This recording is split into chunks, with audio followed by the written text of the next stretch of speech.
Reflect Tamil Nadu செய்திகளுக்காக செய்தி வாசிப்பவர் பாரதி கண்ணையா. கோவில்பட்டி அருகே தீப்பெட்டி ஆலையில் தீ விபத்து.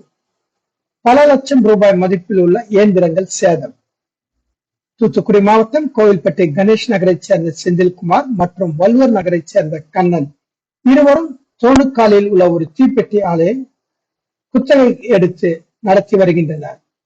அந்த நிலையில் பணியாளர்கள் இன்றைக்கு வழக்கம் போல பணிகளை முடித்துவிட்டு வீடுகளுக்கு சென்று விட்டனர். இரவில் பணியாற்றும் ஊழியர்கள் மட்டும் இருந்துள்ளனர்.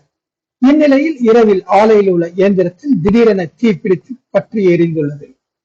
இதனால் அதிர்ச்சியடைந்த ஊழியர்கள் உடனடியாக வெளியேறி தீயணைப்பு படை மற்றும் காவல்துறையினருக்கு தகவல் தெரிவித்தனர். கோவில்பட்டி தீயணைப்பு நிலைய அதிகாரி சுந்தர்ராஜ் தலைமையில் தீயணைப்பு படையினர் சம்பவ இடத்திற்கு சென்று தீயை அணைக்கும் பணியில் ஈடுபட்டனர்.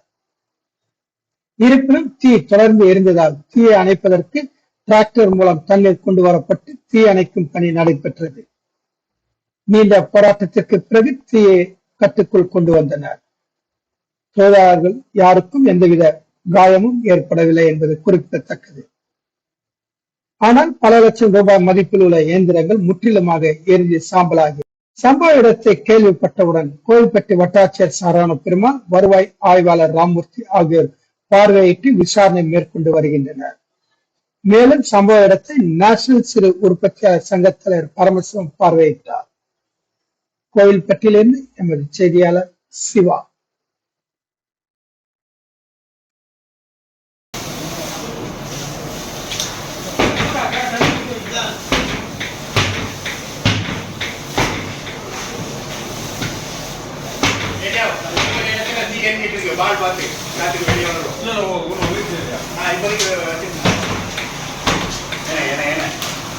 அவங்கதான் போட்டிருக்காங்க. எங்க காத்து நீங்க வர மாதிரி தடுக்கிறீங்க. காத்து தடுக்காதீங்க. ஏற்கனவே உள்ள போக வெளியே போகல.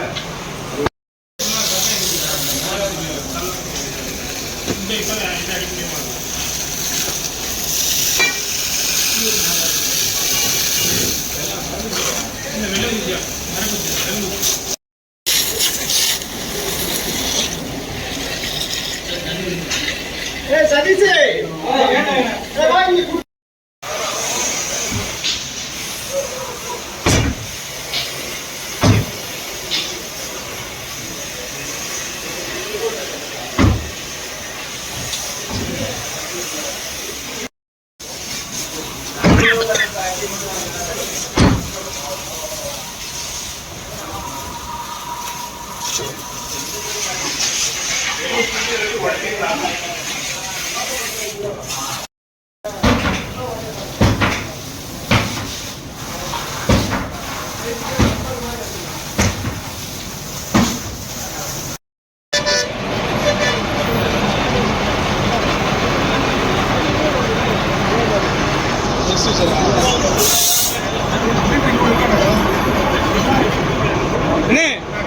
ஓட்டை பார்த்துக்கோங்க.